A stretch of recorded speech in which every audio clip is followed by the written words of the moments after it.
the tweets and the Discord messages and the whatnot. Alright. Sounds good. That's good. Alright. Flip that back over. Right. Okay. So there's that. To the Discord. This is not working, but that's fine.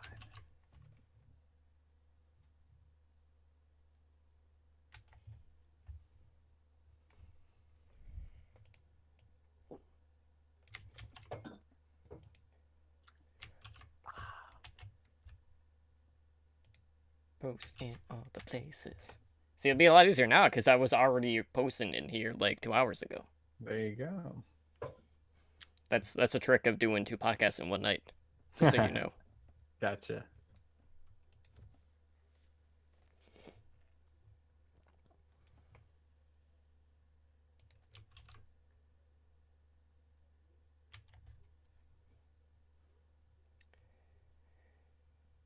Oh boy.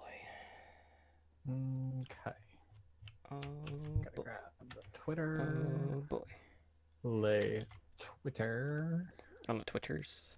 Okay. I've been like so off of the social media lately. Okay. It's not going anywhere. Yeah, right.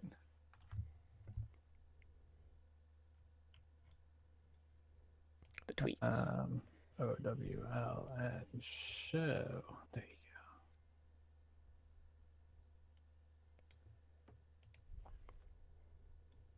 go. And retweet. Boom. Alright.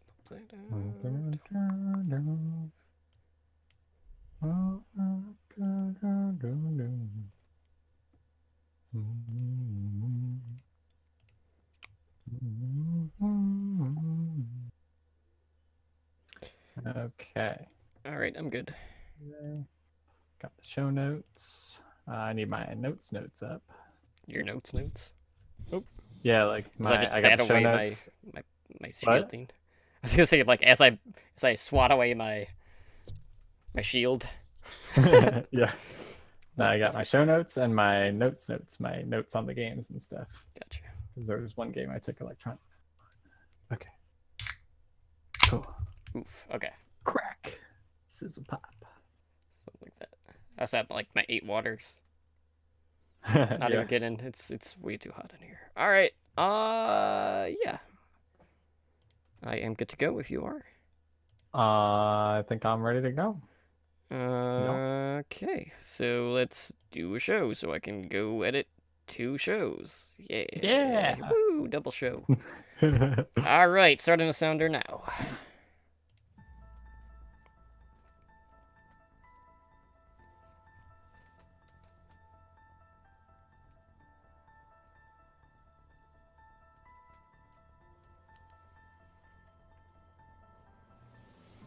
You are listening to Overwatch League Network, The Backcap, the podcast with insight on the Overwatch League's path to pro and contenders analysis.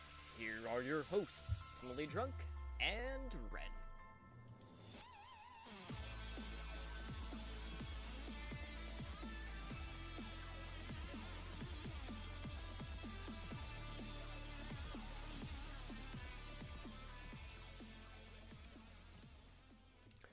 What is up, guys, and welcome back to Overwatch League Network, The Backcap, the podcast focusing on the path to pro and Overwatch's Tier 2 scene.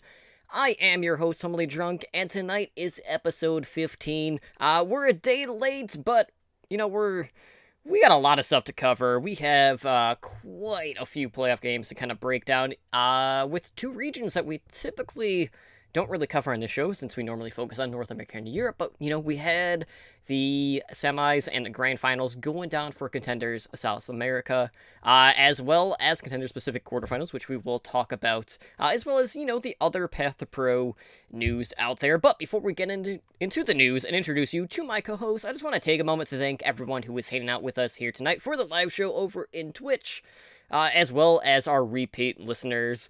Of course, as always, I have someone here with me to break everything down as we venture into some newer regions.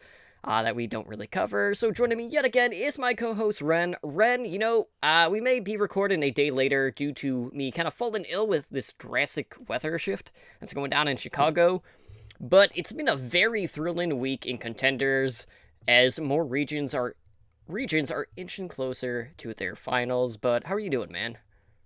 I'm doing pretty good. I've had a good time kind of checking out some of these other regions. As much as it pains me to say, I don't really get to watch them because trying to keep up with EU and NA Contenders and Overwatch League, I just don't have all the time for all of the Contenders regions. But I'm excited to kind of dig deeper into some of these teams that I don't know a whole bunch about and tell everyone what's going on. It's gonna be a good time.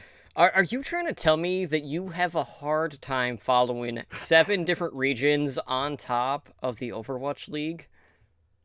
No, I'm telling you that I have an impossible time of that. Okay, that's. I mean, that's the same case for me, and I mean, it's absolutely chaotic. But we do have a little bit of news coming out of the Path to Pro scene. So let's start off with something that we are covering South America tonight in more than one way.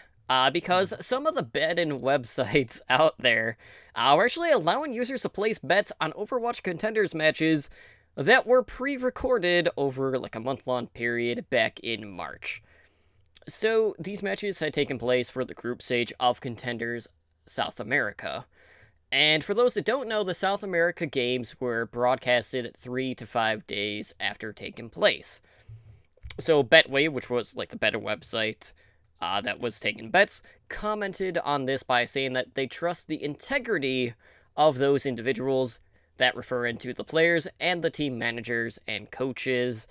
And they said, a spread of bets on all of the selections still occurred despite the matches being pre-recorded. So, the main reason why there was a delay in the first place is because of scheduling conflicts for the South American region. And this was like a topic that was a pretty big discussed one, because originally, like, they were talking about, okay, Contenders South America is going to be played on Tuesday and Friday from 12 p.m. to 5 p.m. And the players were very unhappy about that because that would be interfering with their school or just their work schedule. So they actually had a lot of these teams and organizations reach out to Blizzard. They wrote like an open letter. This was like back in late February, and they basically were just saying like, okay, well, either you change the schedule or there's no competition because the people wouldn't be able to make the times.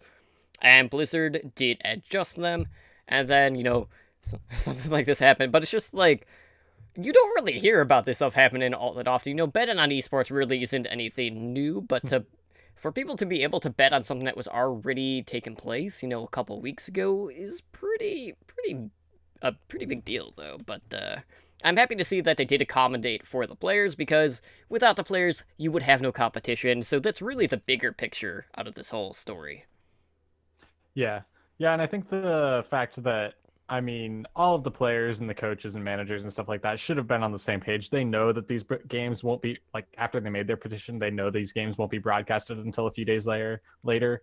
So they know that they're not supposed to be out on the social media being like, oh yeah, we won and these are the scores and all that stuff. So it seems like, at least of the betting websites that did comment on it, it seems like they trusted the integrity, like they said, and kind of did their due diligence, and everyone kind of upheld their end of the deal. It's good, like you said, that Blizzard was able to accommodate them, just because that would have sucked, not being able to play just because it's right in the middle of a work day or something like that. So yeah, you can't have work and school interfering with the esports. It's one or the other. And in this case, it was both, really. But in other Path to Pro news, some pretty exciting news. Activision Blizzard has actually partnered with Nielsen. So Nielsen is expected to measure and value esports investments across Activision Blizzard's titles, as well as their pro leagues. So the events that are expected to be tracked include the Overwatch League, the Overwatch World Cup, which we will talk about here momentarily, Overwatch Contenders, and the Call of Duty World League. So, Nielsen does a lot of, like, ratings and stuff for, like, TV, kind of branching out a bit more. And, esports has been a very big market, and it's expected to reach $1.7 billion by 2021. But I'm just really looking forward to seeing, like, what exactly is going to come out of this. I want to see how the viewership is doing between the different pro leagues out there, seeing whether or not the World League is gaining more viewership than, say, like the Overwatch League or even the World Cup. But I'm happy to see that they are including the Path to Pro stuff in this particular partnership, because really, like, the contender stuff doesn't get as much attention. So I'm curious to see whether or not the academy team being fielded in contenders is going to field more interest just across the board for contenders. Yeah, I mean, about that part specifically, I definitely think that it will, just because if you're watching Overwatch League and you're a Florida Mayhem fan or whatever, then you're like, oh, like Mayhem Academy, I know them, they're affiliated with my team. Like, it kind of makes your fandom transferable to contenders. But in general, like, speaking on the Nielsen partnership, I think that it's good that Activision Blizzard, I mean, they're doing it for multiple titles. Like you said, you mentioned Call of Duty as well. It's good that they're doing that, just because it is a massively growing industry.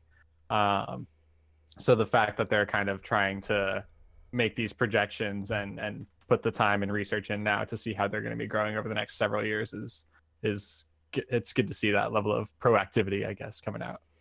Yep, and going back to the World Cup, guys, we do have the top 24 countries announced for this year's Overwatch World Cup. So, there are different groups out there, but, we gotta talk about the US group. I mean, that's really what we're here for. So, included in the United States group, I can't talk. My apologies, guys, I've been talking for like 3 straight hours.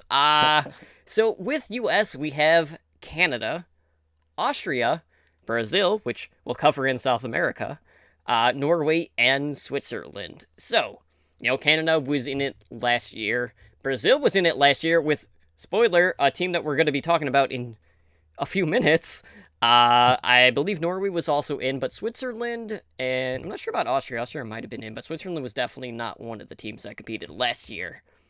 Yep. But with this, applications for community leads and coaches has been posted. So these applications will be collected until May 14th, and we'll be getting like these committees. So you will have a GM, you'll have a coach, you'll have a community lead for each of these countries. So the top 150 players will be voting for the coach, while basically like the community is going to be voting for the community lead, and the general manager being selected by Blizzard themselves. So, with that being said, guys, I did throw my name into the hat for the community lead, so you can endorse me by going to the following link, which I will post in the Twitch chat and also leave in the show notes. So endorse T for, the US community lead. There are a ton of different podcasters out there, but I would appreciate your vote and seeing if whether or not the content creators can be in that final pool for the community lead. I think that would be awesome to have someone that's very close to the scene and the community as a whole being represented for our country for the World Cup. That would be awesome.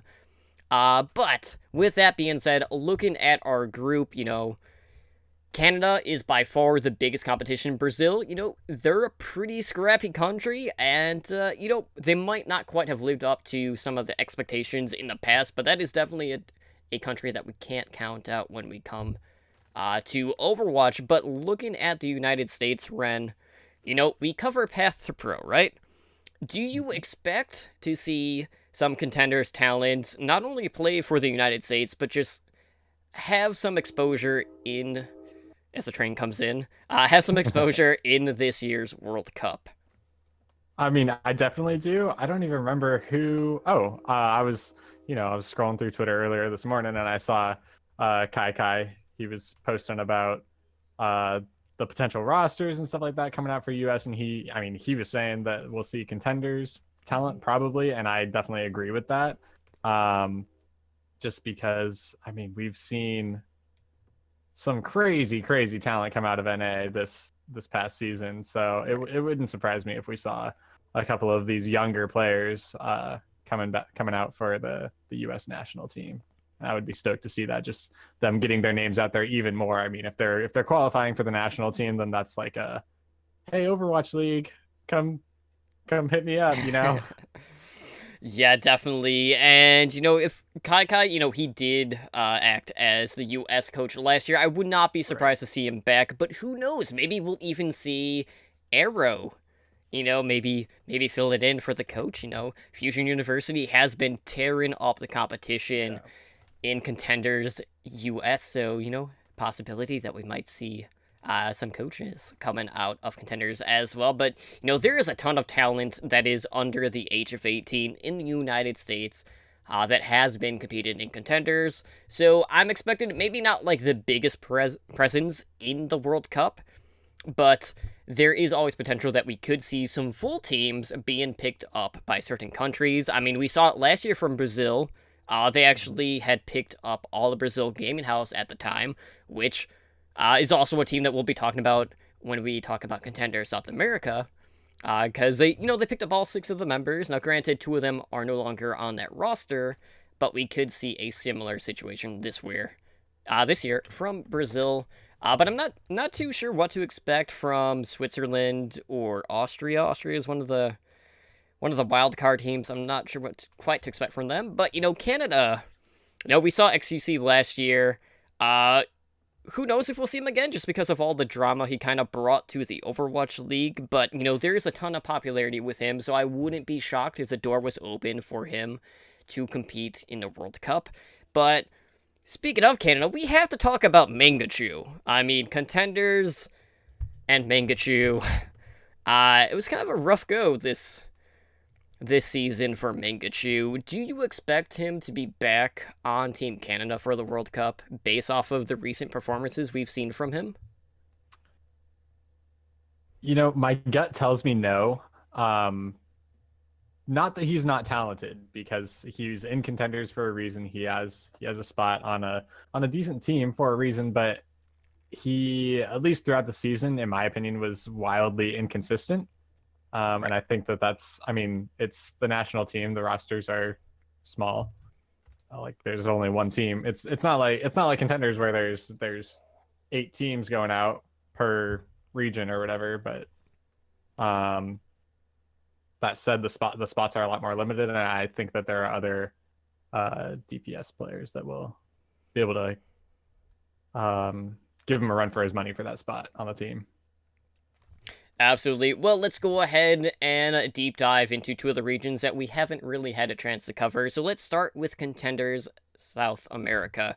So we were in the round of 4, that is the semifinals, and on Saturday, April 28th, to kick things off, we saw Brazil Gaming House defeat Nocturnes Gaming 3-1. And then in the other semifinal, we saw Isurus Gaming defeat Pain Gaming 3-0. But we're going to talk about the grand finals. That's the more important series between the 3 that went down this past weekend. And that took place on Sunday, April 29th. And it was Brazil Gaming House taking the grand finals 4-1 over Isurus Gaming. But let's talk about this series. So, we opened up on Oasis, on Control. We had University, and Alemão had opened up with a very quick coalescence, allowing Brazil to get that initial point capture. And, they invested their EMP, their Pulse Bomb, the Self-Destruct on the next engage, which brought the point back towards like 60% for the team. And then Kaizik, with that offensive Lucio, just finished off a Defa that was demeched. And Isurus ended up flipping the point at about 86%. So off the EMP from Klaus, they won the next fight. But Brazil ended up having all 6 ultimates to work with for that next engage. So they invested 3 ultimates to, make quick work and flip the point back. And Isurus was just unable to get back to the point in time. Beast came in on the Defa and opted to self-destruct rather than boosting in to contest. And nobody was able to reach the point because of that. Maybe if he just boosted straight through, he could have touched the point. But nope. So round 2 went over to City Center, where Brazil had basically won the fight near that jump pad. They got the high ground, ended up getting that first point capture again. Klaus had gone down pretty early, and Isurus had to regroup, to make their next engage. But it was Liko with the backline assassination, taking down DDX after Klaus was taken out during his translocator time. So Lico throughout this series for Brazil was like the standout player. His Sombra Oh play yeah. was absolutely absurd, and they took City Center 100-0 to take Oasis. We then went on to Numbani, and both of the teams did opt to run Pharahs, both on the offense and the defense. Lika was the one winning the air battle, taking out both Pharah and Mercy for Isurus.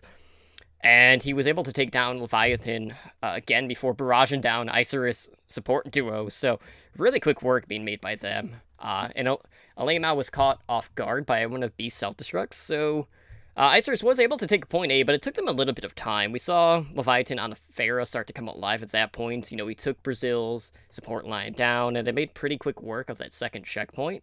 The captain's off with like a full team kill. And they ended up swapping for like a triple tank composition to try to get that final point, but Brazil came back. They stabilized on the defense at that S curve, and it was really the counter dive from Brazil that halted that progression, taking down the support line. And it was all the back of Klaus's clutch plays and Beast 2K self-destruct, which made Isurus unable to complete the map in overtime. And he really, like, at the very end, it was just Beast lighting up the kill feed on the D.Va. Like, pretty much every kill was going his way, which was pretty absurd. And, looking at Brazil's attack, Isurus wasn't pressured all that much on the high ground, which was kind of weird. But, like, Brazil wasn't able to have much of a presence on the point until they had reached overtime, where they did manage to capture the objective. But, they kind of just, like, breezed through the second point, just like Isurus did, and all of the kill feed was going in Brazil's favor. Isurus was able to kind of turn things around off the back of Leviathan's tactical visor, but Beast and Klaus with a cleanup on the final push was enough for Isurus to secure the map. So, pretty much tied going into that halftime period. So early on, a little bit of back and forth. We saw, the Pharah on Numbani has been something that hasn't really been adapted throughout most teams. But what were your thoughts on, like, the first two maps and how those went down? That was something that I wanted to comment on specifically was the comp picks on Numbani, especially early game or early map, whatever. Is that we don't rarely, we do very rarely see Pharah come out on both sides on Numbani. She's not even always a surefire pick on point A there in the first place, and usually when we do see her, she comes out on the attacking side. Right. But both when it was Isurus and Brazil Gaming House on attack, both sides opted to run that Pharah v Pharah, and I thought that was really interesting, just because I like I said, you just don't see it on defense that often. And then even still, I was even more surprised on first round, at least, that both teams opted to stick with that pick all the way through point B, and they didn't switch until point C, where they switched over. There was some indecision. There was hit scan, and then I don't know. They kind of ended up on a couple of different picks in a couple of minutes there. But then, like you said, or like I said, who's talking? What? For the next round, they both again started on point A on that Pharah v Pharah thing. They did switch at a sooner point. I think they switched even before point A was capped, both to matching Soldier v Soldier then. But it was just interesting, and I really thought it was not a new take, because I'm sure someone's done it before, but something you don't see often. So I thought that was kind of fun to watch. But lots of good plays coming out. I just thought that was the thing that was most worth mentioning, at least for that map. Yeah, usually on Numbani we see the Pharah played on defense, not so much the attack, and a lot of that's just due to the fact that we do see quite a bit of Widow on that particular map. But moving on to map 3, we played on... We basically finished the series on everyone's two favorite maps in Horizon Lunar Colony and Junkertown. I can't say that seriously.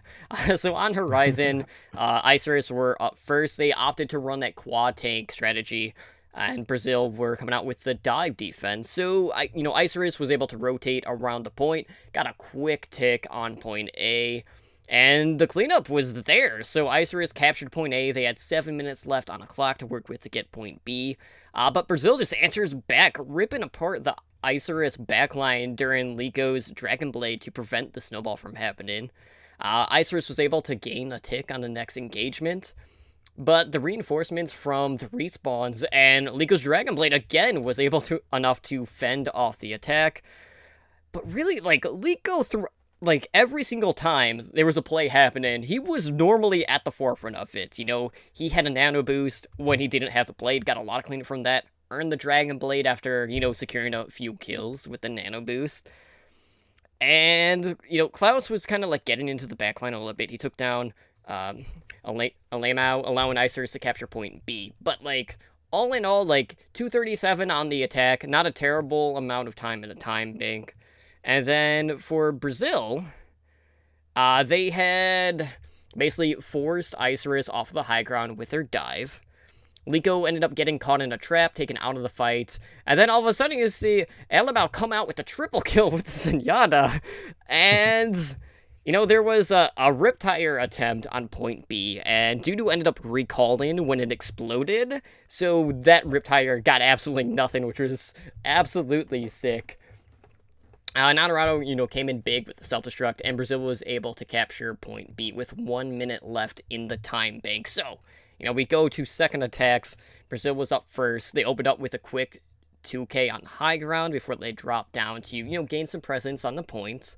And they were able to secure objective A with their first attempt. Isurus counter dove. You know, they dropped 3 to prevent the snowball from happening.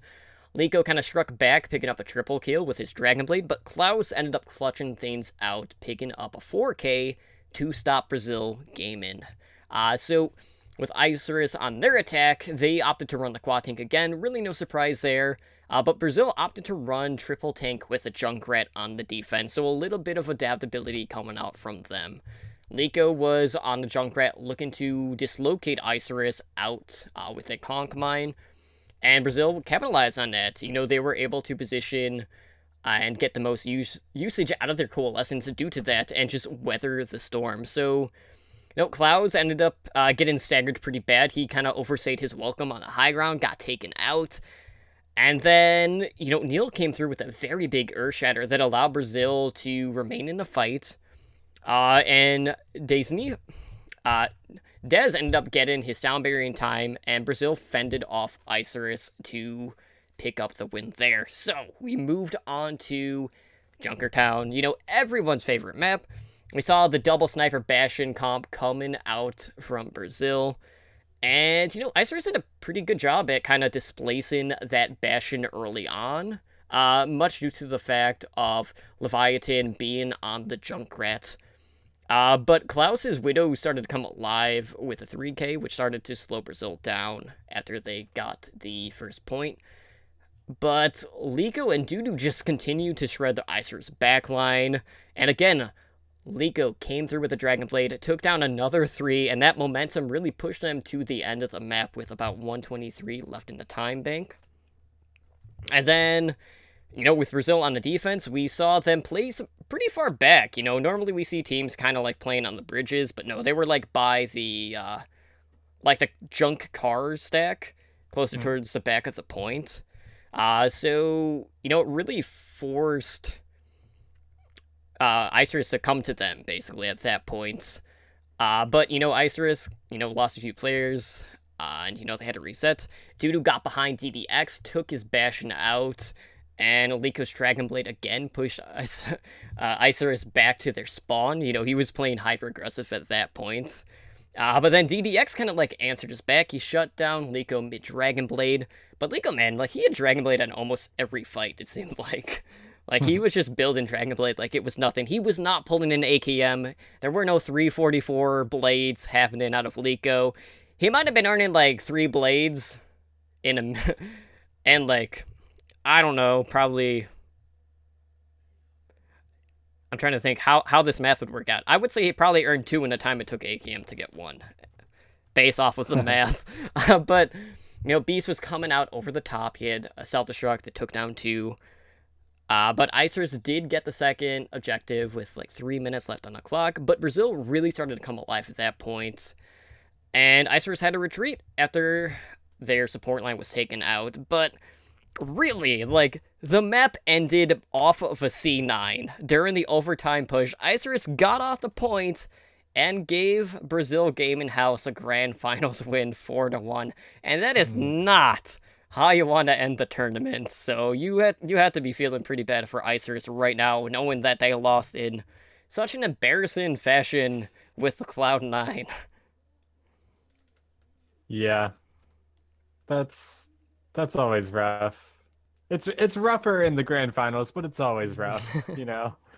But I mean, man, you hit all the nails right on the head, you know. I mean, the one thing that I do want to backtrack, and you already mentioned it, but it's just so clutch that I need to emphasize it more, is back on Horizon, Dudu recalling out of that Riptire coming out. And like you could see it was awesome too, because the one other time that we've seen this like perfect timing of that kind of play come out was a few weeks ago.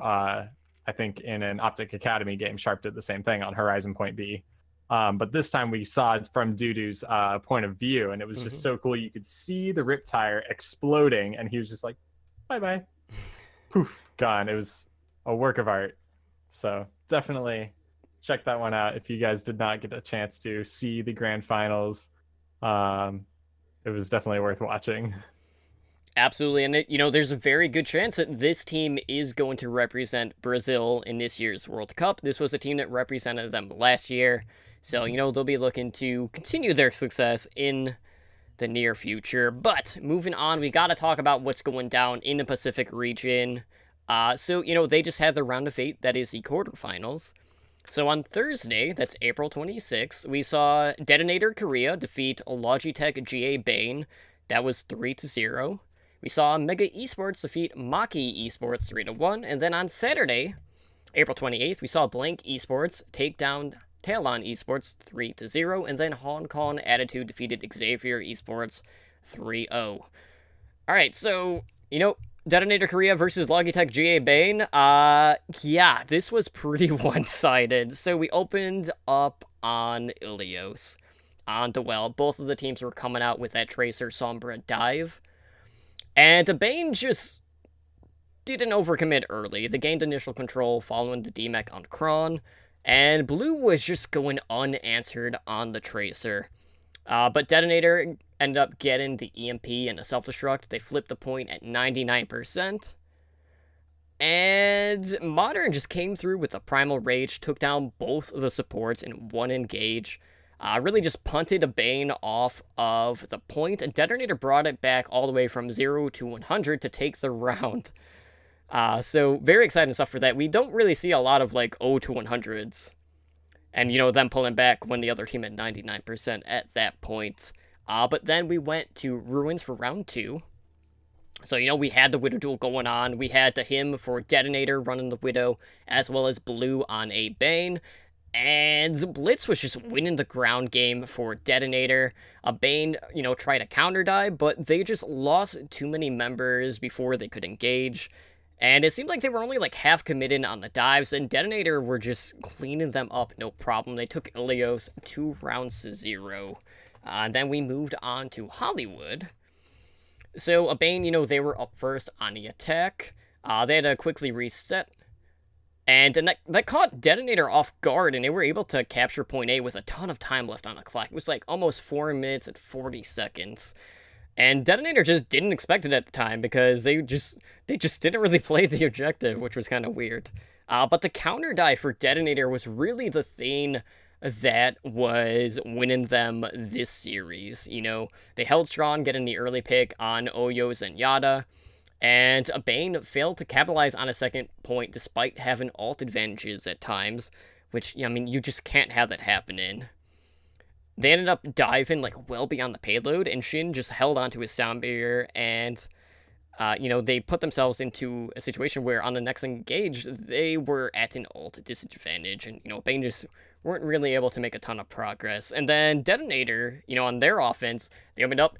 They got both of the DPS players down early. Bane was able to re-engage, but, at that point, the fight was pretty much already lost, and Detonator cleaned up to get the first point.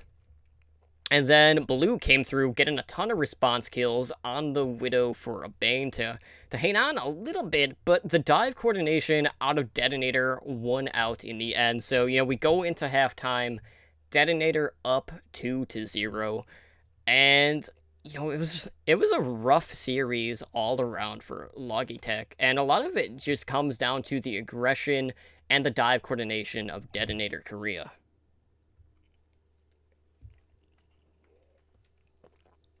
But, looking at these first two series, though, we know how much back and forth there is on Control, but, that first round on the Well was a pretty hype series. I just want to get your thoughts on that map in particular. I mean, oh gosh, where to start? Okay, so like you said, it was really decisive. They were able to take it. They didn't even go to a third map on what's that called? On Ilios. And I think that, you said it already, the most impressive part of it was being able to come away from I think it was on Well, right? Yeah, on Well, where they went, Logitech was up 99-0, and then Detonator just kind of came back and was able to recap, get from 0 all the way to 100, and then eventually take the map. It was just, once they got past that initial cap off of that Logitech G-Bang was able to take, it was just Korea's game the whole way through. Like you said, the dive coordination is surreal coming from them, and I think that's what ended up taking that map for them. Yeah, it was pretty much the same case on map 3 when we went to Hanamura. A Bane came out with a quad tank strat again, and Sleepy Bear had opened up with a huge Bionade, and a Bane had they had a funny moment because they basically had a suicide pact where they all just removed themselves from the fight to reset. It was pretty funny because 4 of them died at exactly the same time. But really, the counter dive time and time again was able to take down the Bane support line.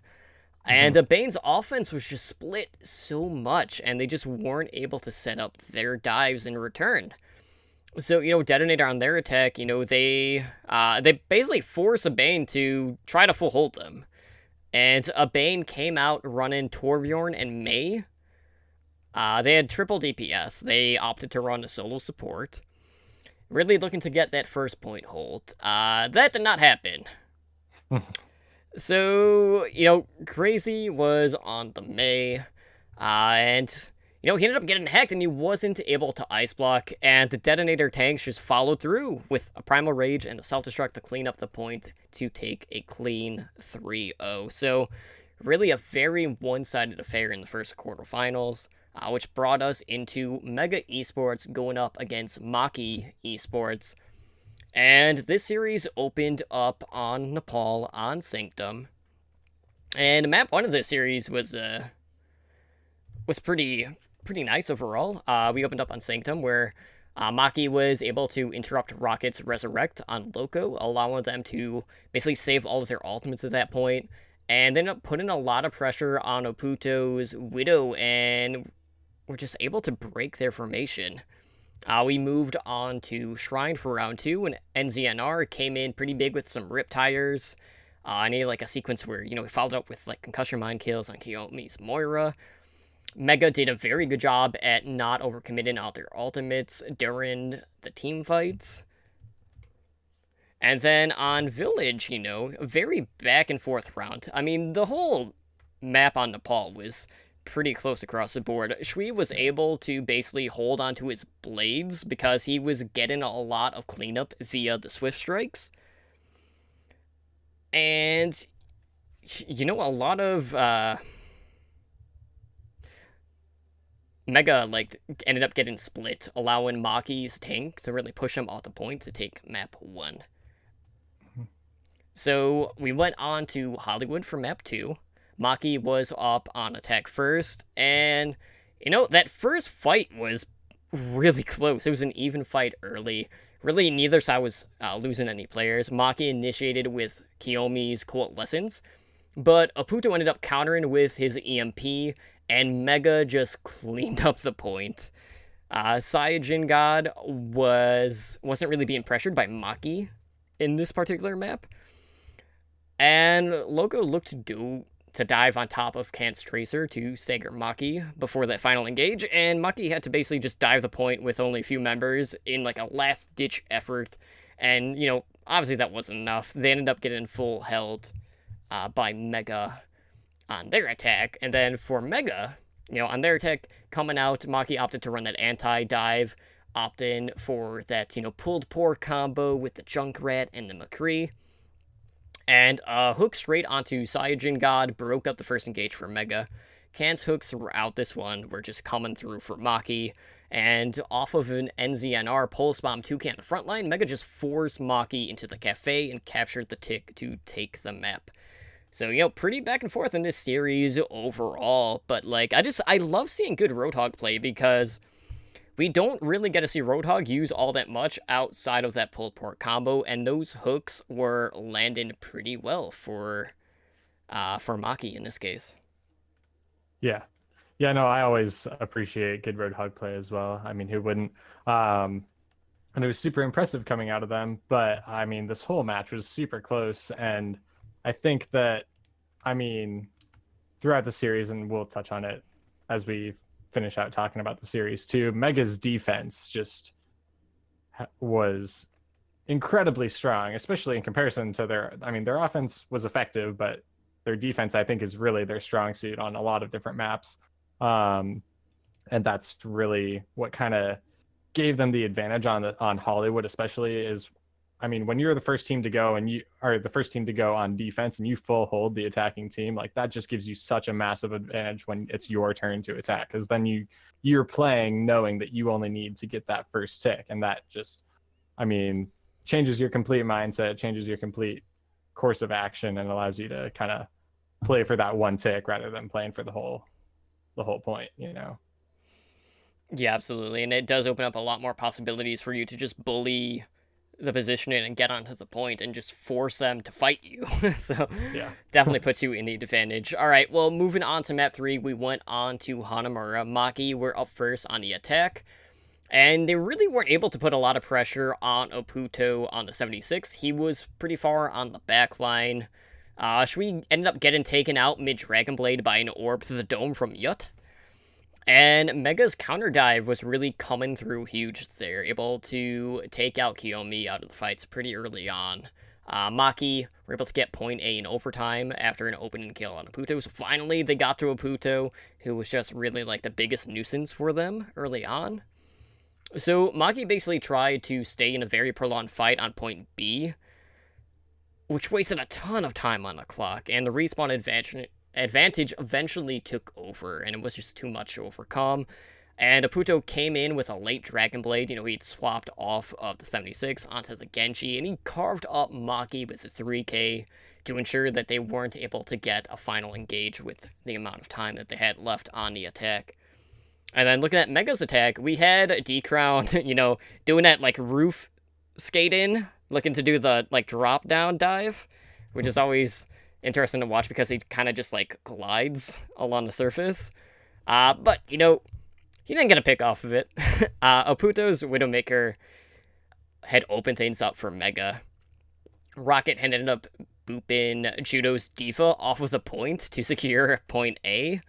And then Sui just came through, cleaned up the backline with a 3K with the Genji dashes.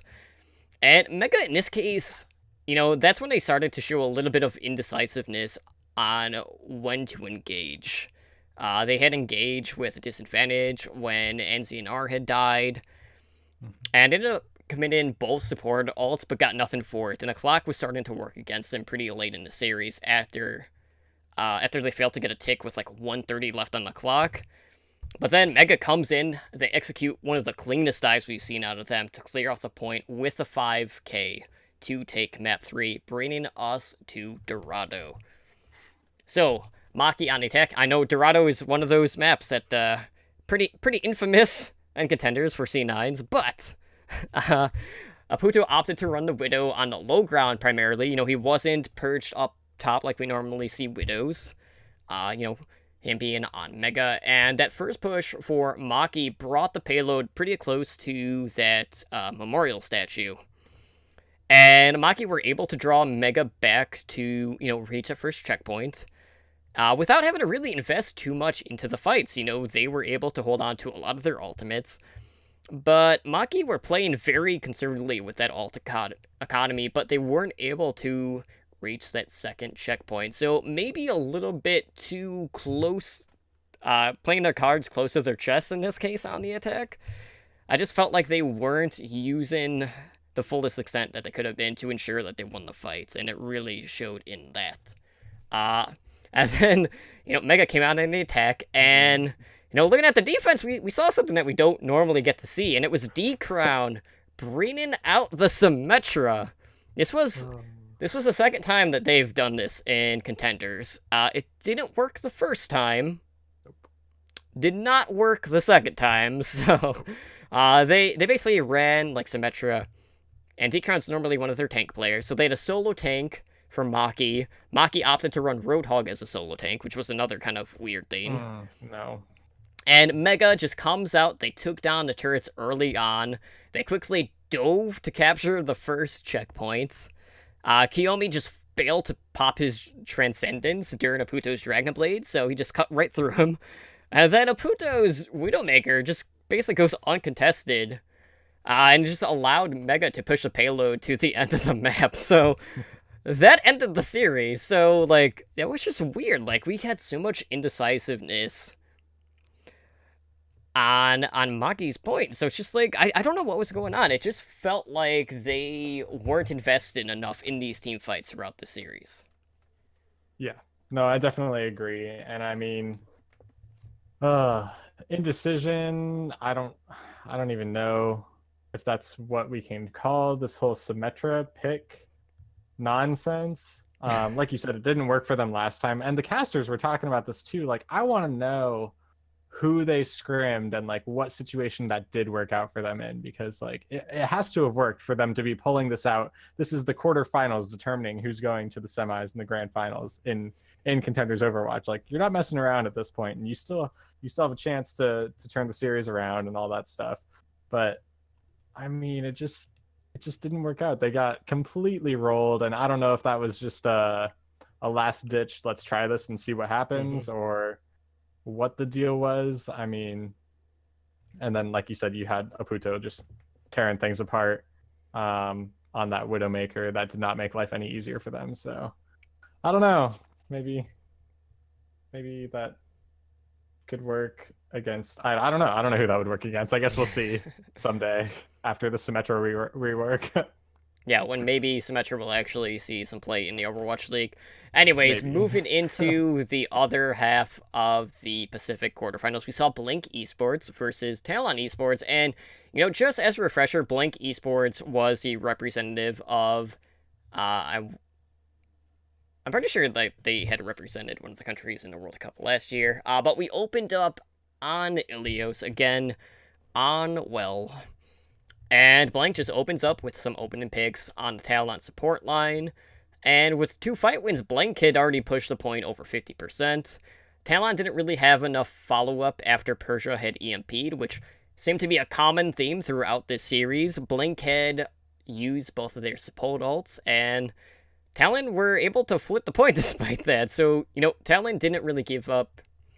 They gave up a ton of room, and it allowed Blank to kind of flip the point back at that point, and then Blank just tore apart the front line to secure round 1. So we moved on to Well, and Blank again, able to drop down, take down both of the Talon supports off of the back of Trill's Primal Rage. And, it just seemed to be a common thing on Ruins where Haru and MCD were just constantly taken down first in the team fights, and Blank just had a very clean Ilios, taking it 2 rounds to 0. So we moved on to Numbani. Talon was on attack first, and Blank opted to run the Torbjorn on the defense. This is something that they normally run, so it's not out of the blue for them. So they opted to run triple DPS with Lucio being the sole support, which might seem a little awkward to a lot of people.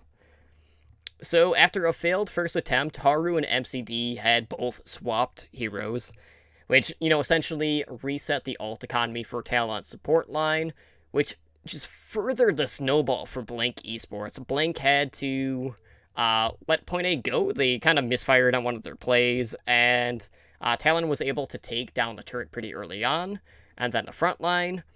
But, you know, Blank just answers back with their dive. Again, taking down the support line. Constant theme throughout this series, which just stalled Talon out before they were able to reach the second objective. So, a very easy win condition for Blank Esports. And Blank got a very early pick on Persia's Junkrat. And again, like that clean dive coming through for them allowed them to take point A fairly quickly. Raphael was running a Widow on the defense. And, you know, he pretty much expected Huss to come out with the hero that he's most well known for, that being the Pharah, but Huss opted to run with a Sombra instead. So again, like, kind of created a mismatch in that situation there. But the snowball had just basically continued with I Eat You Up, pushing Raphael out of position, and Blank just made quick work of Numbani in this case. So, you know, really not a whole lot to go off of the first two maps, but it just seems like Persia's Sombra just wasn't cutting it with the EMPs. We just didn't get to see the follow-through off of the EMPs like we normally get to see. Yeah. Yeah, no, definitely. I mean, part of playing Sombra and landing those EMPs is you have to make sure that you're ready. The rest of your team is ready to commit themselves to the fight and take advantage of the fact that no one else can use any of their abilities. Kind of the whole crux of that move. But I did want to comment on Talon's defense. Like you said, they were running the Widow, Raphael was, and you mentioned it was probably to counter Pharah pick, which was a smart, like I guess a smart gamble, you know, a smart bet. But it ended up not working out because, like you said, Huss was running on that Sombra for that round, and I don't know. It just led to, I mean, obviously they're out there defending. They have a really long, what's that called? Spawn, whatever. A run to their spawn area. Words are a thing sometimes. So like I get that you can't switch off immediately, but the point is that he kind of ended up sticking with it longer than I would have liked to see, and it would have been maybe a smarter counter pick to what they thought they were going to see would have been another hit scan like a Soldier 76 or something like that. He would have been able to then deal with the Pharah, had the Pharah come out, but also been more useful than that Widow was, because we didn't really see a lot of effective playmaking from that Widow at all on that map. So would have been nice to see that, but you know. Well, speaking of effective Widow play, you know, we moved on to map 3, which was Horizon Lunar Colony, and it was I Eat You Up, immediately opening things up with a snipe on Raphael's Tracer. So, you know, immediately things not looking too good for Talon. Tun was playing a Torbjorn, you know, being a threat on the high ground, getting a lot of cleanup. You know, we got some kills on Haru, and the turret placement was basically on the opposite side of where Huss's Junkrat was. So they were trying to basically, like, split Talon's attention when it came to the high ground pressure. But Talon were able to take down that turret before Tun had popped his Molten Core, and off of that, they ended up securing point A. But Talon closed things out with a Dragon Blade and a Primal Rage combo and completed the map with 3:13 left in the time bank. For Blank, you know, it was pretty back and forth on that first attack, which ended up taking a few minutes off the clock. Blank ended up losing both of their tanks. And, you know, that was pretty much it for the first push. So Persia came through with a pretty big 3k Riptire when Blank engaged again. But it was Huru with a 3k self-destruct that really opened things up for Blank Esports to get that point A capture. It took them until overtime to get point A. And then we move on to point B. I Eat You Up just pressures MCD with a second run of the Blank ultimates. And, you know, they got the cleanup on the respawns of Talon. Finished the map 212 in the time bank, you know, so we're going to, you know, another round of attacks. And for Blank, you know, Talon opted to run full dive on the defense, so a bit of a change there. Persia EMP shut down Blank finally, but, you know, Talon not really having to invest too much off of that in that fight. Blank ended up having 4 ultimates for their next fight, and really open things up with a pick on Arachne's Winston. Raphael ended up having his Dragon Blade. It did net them a kill on Lucio, but the cleanup was just coming through for Blank. Blank secured point A with about 30 seconds left to attack point B. And they ended up getting the better of the trades on B, but, the respawn advantage eventually took over, so not quite getting the presence that they needed on point B, and really just not enough time to really work with. On Talon's Time Bank, just like on the other attack, I Eat You Up opens things up, snipes Raphael right off the ground, basically, on the Tracer. And Talon tried to dive the turret, but were halted off of the high ground by Trill on the Orisa. And Tun, again, not having a turret for Molten Core was pretty crucial. I mean, Talon was able to secure point A off of this with 1:30 left on the clock. But it was Huss's hack on Slay Vega, not allowing Slay to pop his self-destruct. And, Huss, he had the EMP available for the final engage. And a follow-through came in for Blank Esports. And, it ended up in a draw, so no surprise, 2CP ends in a draw in the Time Bank. This is nothing new. Everyone always says 2CP lol, or draw Anubis if we're on Temple of Anubis, and sure enough, it happens here on Horizon Lunar Colony. So we ended up going to Dorado again. Would we feel dispirited in Dorado? Maybe not so much this time. It has happened in the past more times than we want to count. Talon opened things up on attack. I Eat You Up just grapple shots Raphael's Widow out of the sky. Follows up with a 3K, just clicking domes across the board. It was a crazy sequence by I Eat You Up. Raphael just having a rough go of things against I Eat You Up, just regardless of what character he was on. But Talon just had nothing to go on following Blank's revigorated kill streaks throughout this map, and Blank was able to solve them out and hold them at about the courtroom. So, they ended up getting the first point, but not too much progress after that. So on Blank's attack, Persia was able to get the better of the sight lines on. He opted to run the Pharah against I Eat You Up, despite him being on the Widowmaker. So, they had Widowmaker and the Pharah, which was a little bit interesting on that map in particular.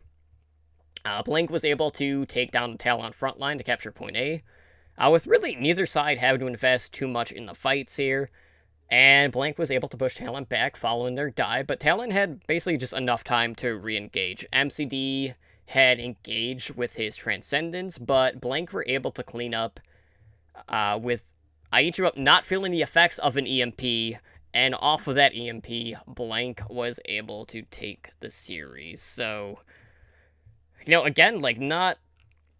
We saw a little bit of back and forth on Assault, but outside of that, it was a pretty clean series for Blank Esports. But, that led into our final game of this past week, which was Hong Kong Attitude against Xavier Esports. So, we opened up on Oasis this time on City Center, and Oasis was a pretty damn good map. Xavier basically, they got control of the high ground. They got that initial capture after some, initial picks. Hong Kong, dove to the high ground instead of forcing Xavier to play the point. And, just wasn't able to pay dividends in their next engagement. But Hong Kong ended up coming out in ahead with an EMP battle to flip the point. And Xavier were able to push it to about 88% at this point. Azalea wasn't affected by Tay's sound barrier, which definitely hurt them, and Hong Kong ended up turning up the aggression, which is pretty much what they're known for as a team. We'll talk a little bit more about that soon. And they basically just ended up spawn camping them at that point. We saw the point kind of flip back a little bit. I think it happened twice more, but Hong Kong ended up taking a round. It was 100-99 when it was all said and done.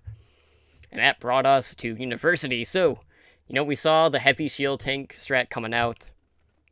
Hong Kong ended up going for the Sombra Tracer dive. And Xavier were able to use their ground control to take that initial capture again. But Hong Kong able to, they flip the point back. But they just didn't have a lot of follow-up going on. They stepped right into a Junkrat trap, and Xavier just brought the point right back. Queen ended up coming in with, like, trying to do a hero Earthshatter after the fight was basically already lost for Xavier. Like, you can't do that. You can't overcommit on a fight that is already lost. And due to that mistake, Hong Kong pushes up. They played super aggressive.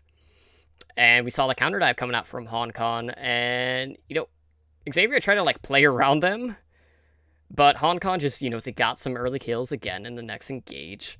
But Xavier did manage to get positioned on the point, so it forced Hong Kong to play back. And then Queen comes in with a huge shatter. And Xavier ended up tying up Oasis. So it was another 100-99 route. So, that scrappiness of Control really coming out big in this particular series. And out of all of the maps that we saw this past weekend, I think this was probably the most exciting one.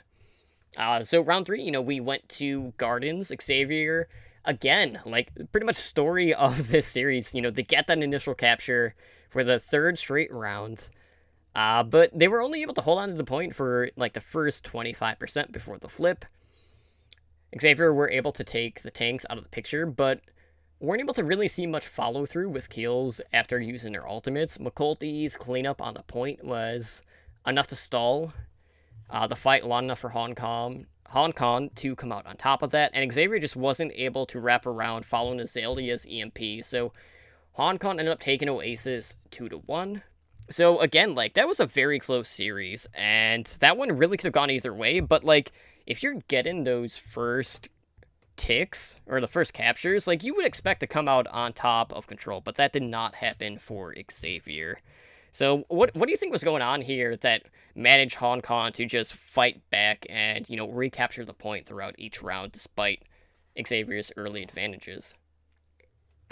I mean, the entire map series of Oasis, like you said, was just insanely close. Like you mentioned, we had those 100-99 finishes, and, like, I think that is kind of a testament to the strength of both teams on the match, which was, in my opinion at least, their Sombra gameplay. Mm-hmm.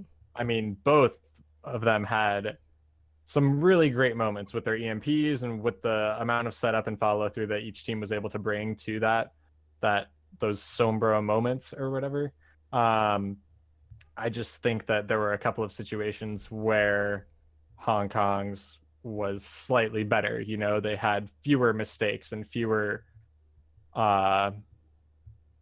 overreaches, I guess, where they're overreaching, overextending. That kind of concept is what I'm going for, to the point where Hong Kong was able to just play off of that when it happened for Xavier and capitalize off of it.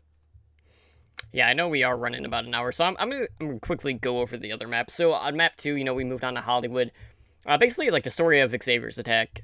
It opened up early on. Hong Kong ended up overextending a little bit, cost him too many members. Xavier got presence on a point fairly quickly. I ended up getting 2 ticks on that first engage.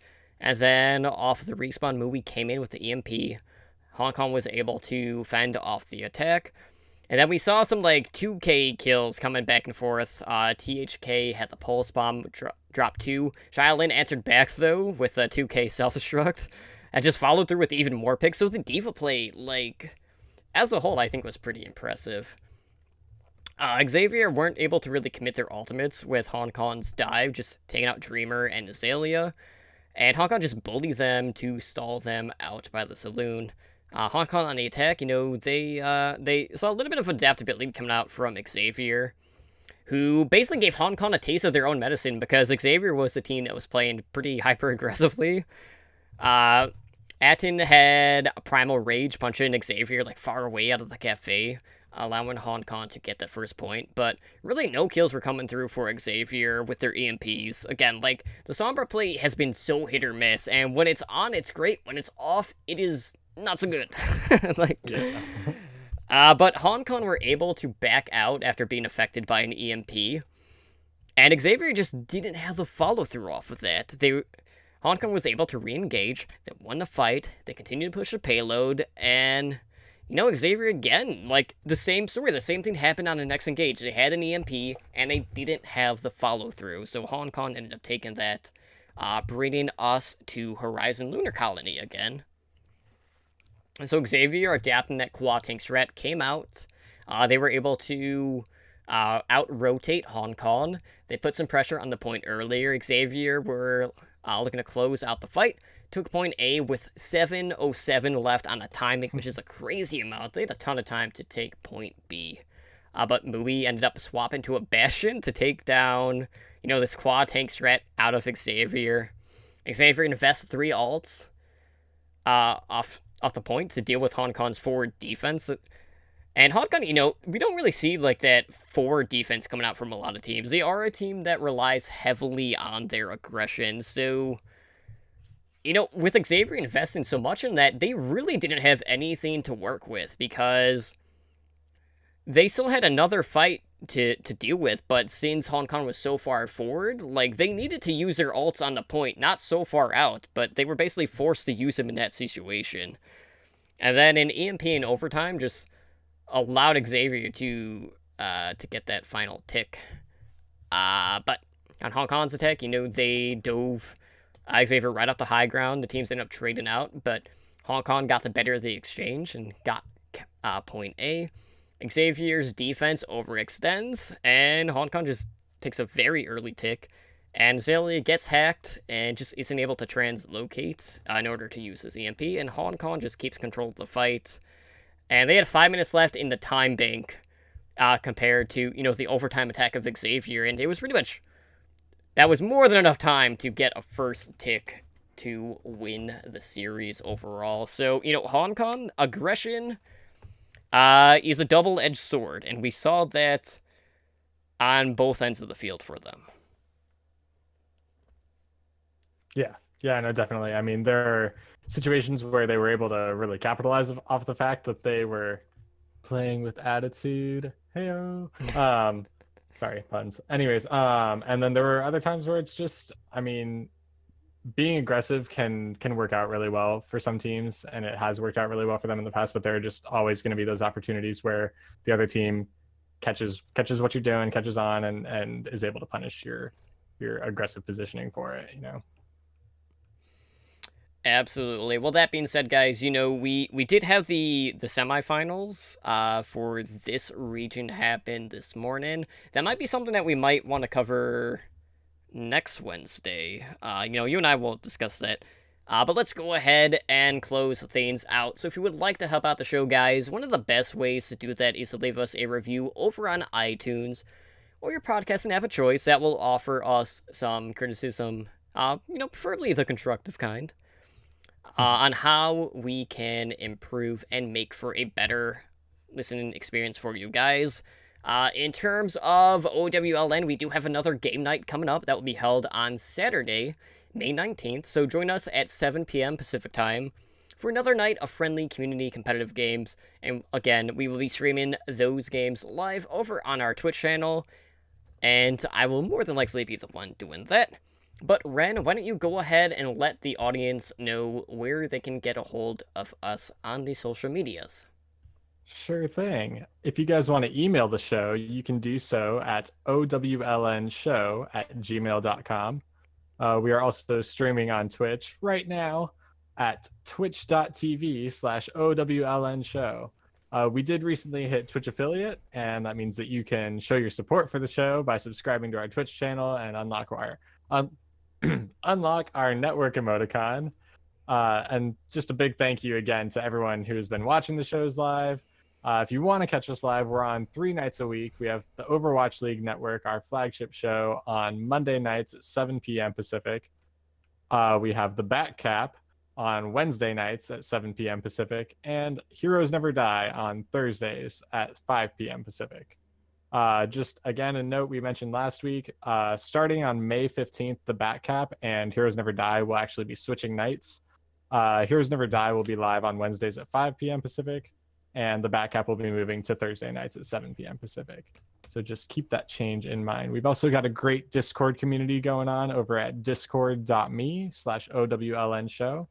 And you can also find all of our podcast episodes, top plays, and other videos on YouTube. We are getting close to that custom URL. So if you could help us out by subscribing to our channel, we'd really appreciate that. But until then, you can find us and subscribe to our channel by searching for Overwatch League Network on YouTube. Absolutely. And with that, guys, I do have an announcement to make. So if you've been following my Twitter account, you've probably already heard this. But, this is like the official announcement, or, I mean, one of them. I'm announcing on basically all the podcasts. Second time tonight, actually, since we did back-to-back shows.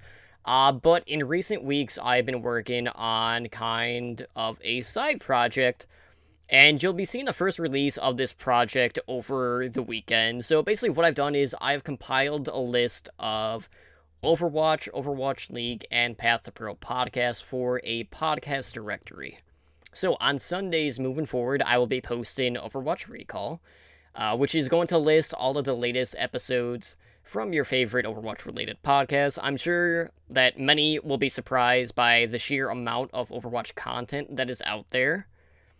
Because, some people, live in a very small bubble and stick to a few podcasts, but there is a ton of great content out there. So if I can shine a little bit of light on some of the smaller podcasts, or just podcasts that aren't really seeing too much love out there, there's a ton of great content, guys, across all the spectrum of Overwatch and Overwatch esports.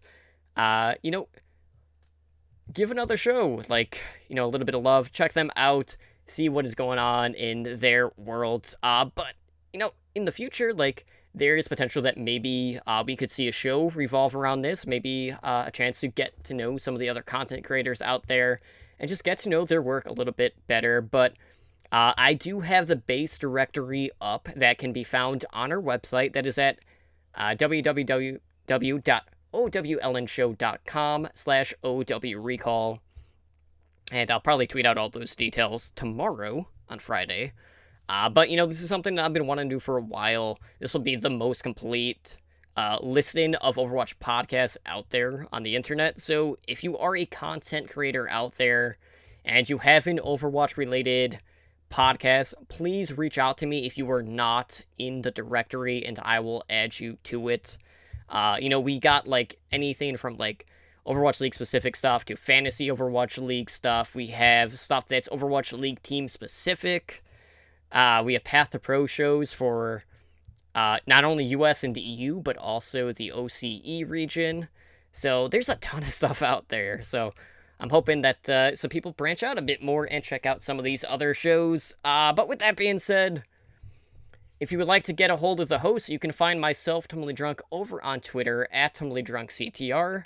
And if I'm on Twitch, I'm here on this channel. But Ren, where can people get a hold of you on the social media? Yeah, if you guys want to reach out to me, you can do so on Twitter at PrimalRen. That's Ren with 2 N's. I also stream occasionally here and there on Twitch at twitch.tv/PrimalRen.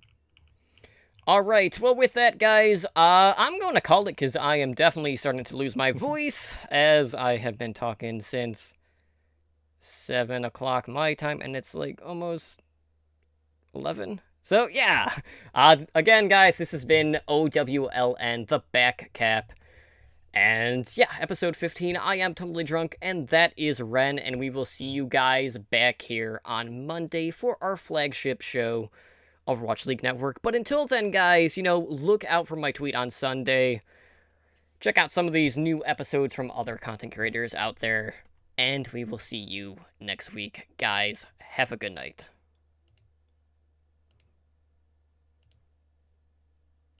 Thank you for listening to Overwatch League Network, the back cap. Be sure to follow us on Twitter at OWLN Show. Engage with the community on Discord at discord.me/OWLN Show.